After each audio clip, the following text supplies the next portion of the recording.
conscience. C'est un peu une institution dans le diocèse depuis 2008 ou 2009. Je n'ai pas réussi à me rappeler exactement. Ce colloque est né des révisions des lois de bioéthique en 2009. Donc ce serait assez logique que ce soit en 2008 qu'on les fait en vue des révisions des lois de bioéthique. Vous m'entendez bien? C'est pas trop sourd? Très bien. Donc ce colloque a eu de nombreuses variations, on va dire, de nombreux thèmes. Maintenant, c'est le fameux retour depuis la période Covid. Voilà, nous n'avions plus eu de colloque.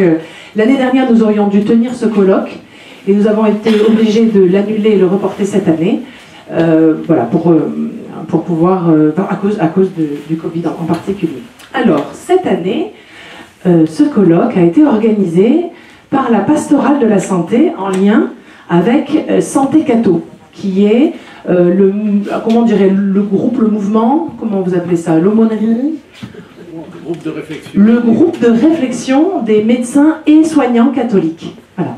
Et donc ensemble, nous avons décidé de reprendre un petit peu cette réflexion éthique et conscience. Donc bienvenue à vous.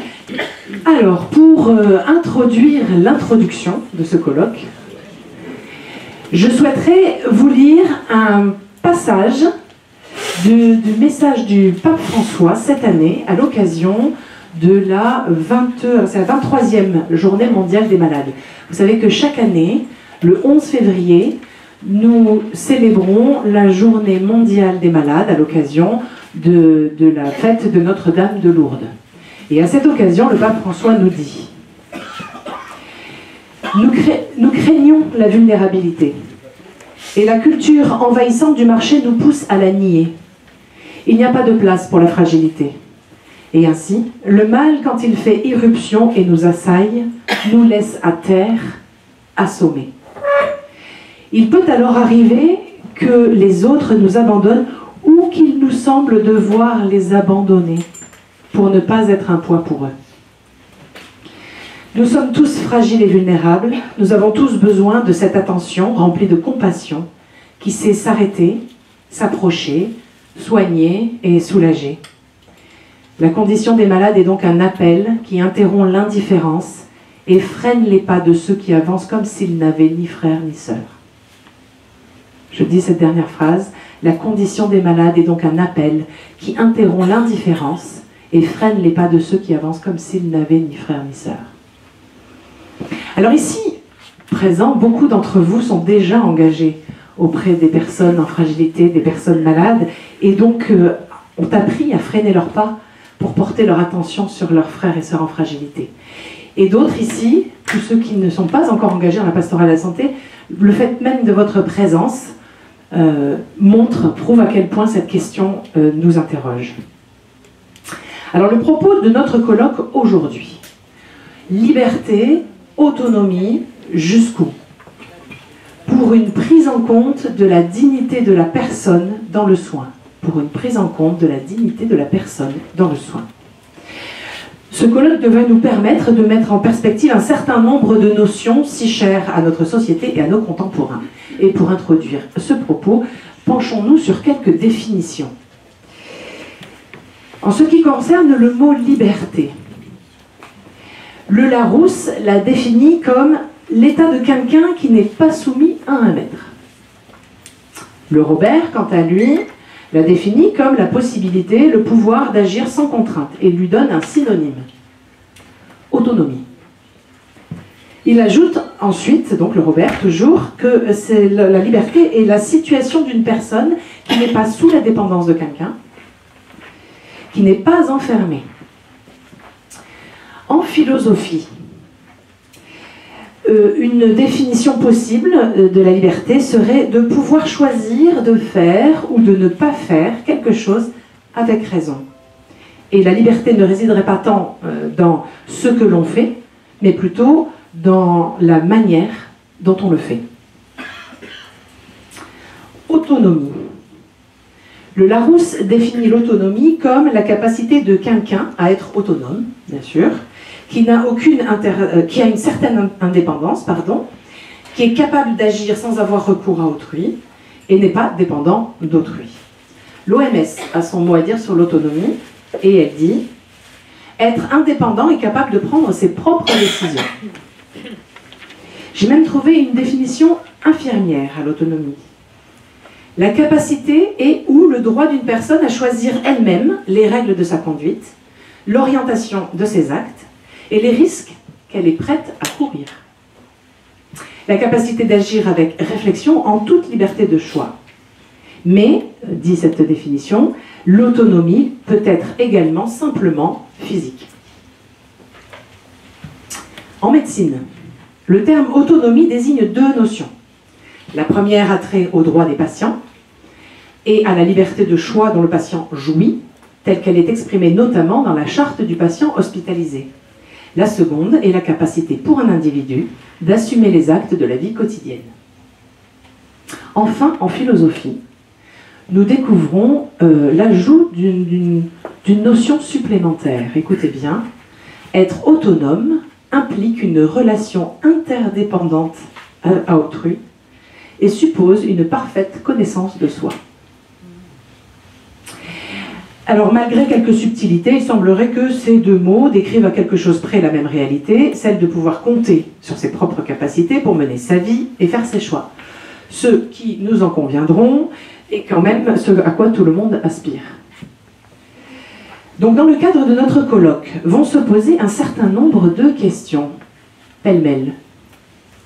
En voici quelques-unes. Liberté et autonomie sont-ils des termes interchangeables ?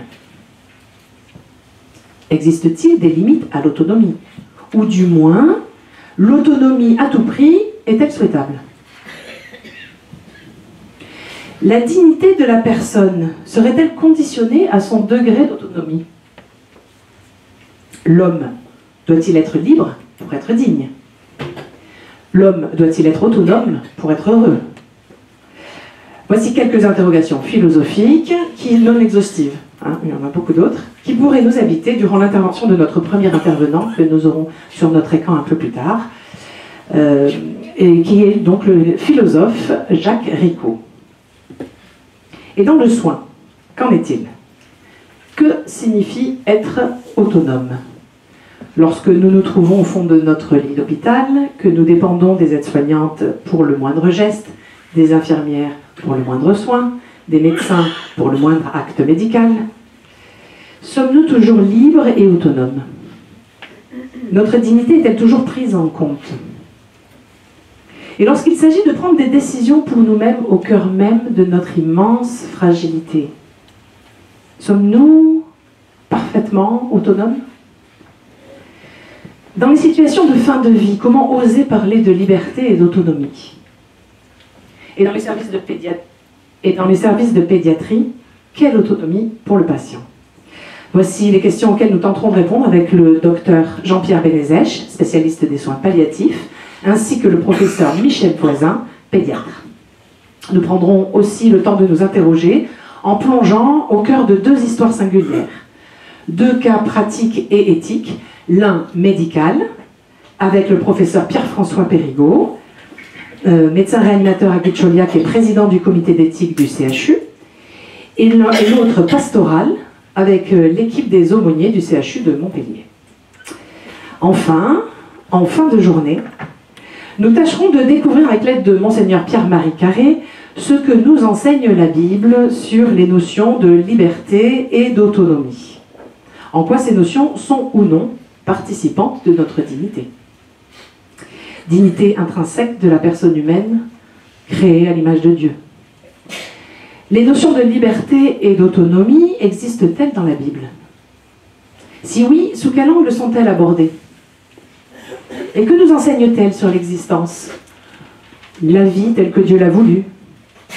Que nous enseigne-t-elle sur Dieu lui-même, sur l'humanité en général et sur l'homme en particulier? Et enfin, que nous enseigne-t-elle sur les relations des hommes entre eux et sur les relations entre les hommes avec leur Dieu? Sans plus attendre, entrons dans notre colloque. Je donne maintenant le micro, à Olivier qui va nous présenter notre premier intervenant. Alors, j'ai le plaisir d'introduire cette journée avec l'exposé de Jacques Ricot. Santé en privé, Jacques Ricot, j'espère du plaisir d'être parmi nous et vraiment j'aurais eu beaucoup de joie à l'accueillir à Montpellier. Et donc Jacques Ricot est philosophe, il est agrégé de philosophie, docteur en philosophie. Il a été professeur en classe préparatoire et il est membre aussi du Centre atlantique de philosophie à Nantes.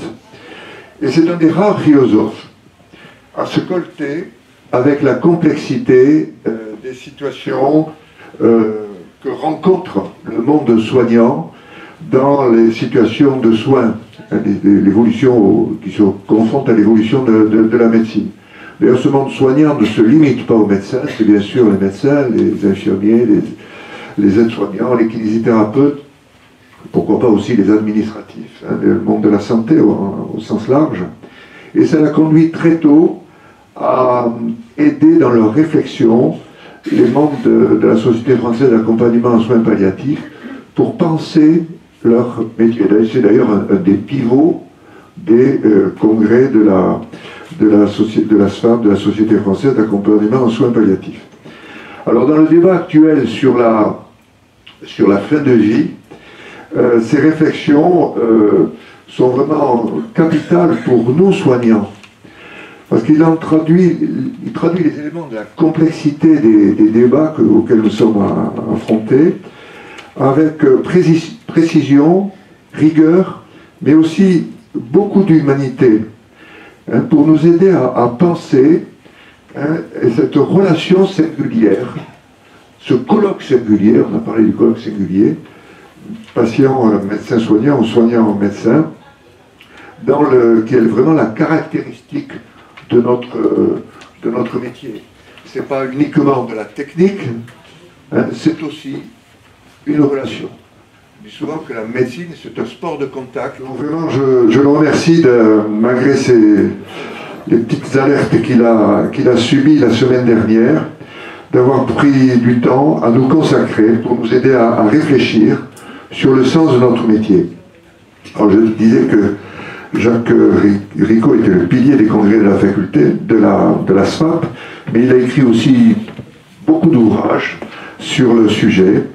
Un de ces derniers, c'est « Penser la fin de vie », aux éditions des presses de hautes études en santé publique de Rennes.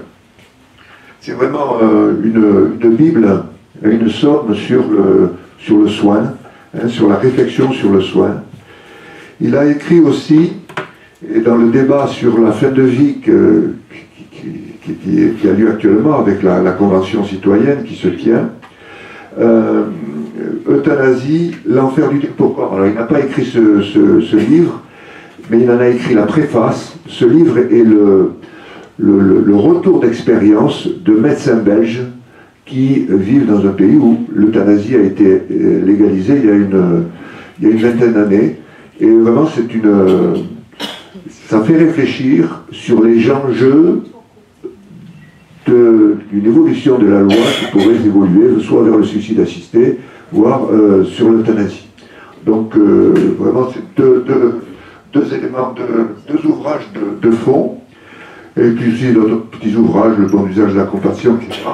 Et vraiment, Jacques, je vous remercie de votre présence parmi nous, malgré l'éloignement, et que la technique nous permet, la technique, c'est quand même, il y a de belles choses dans la technique, ça nous permet de communiquer, de vous voir et de vous écouter. Merci. Alors le titre, oui, le titre de la conférence, c'est « La liberté relationnelle », donc avec toutes les bien introduites par Jeanne Montbelly.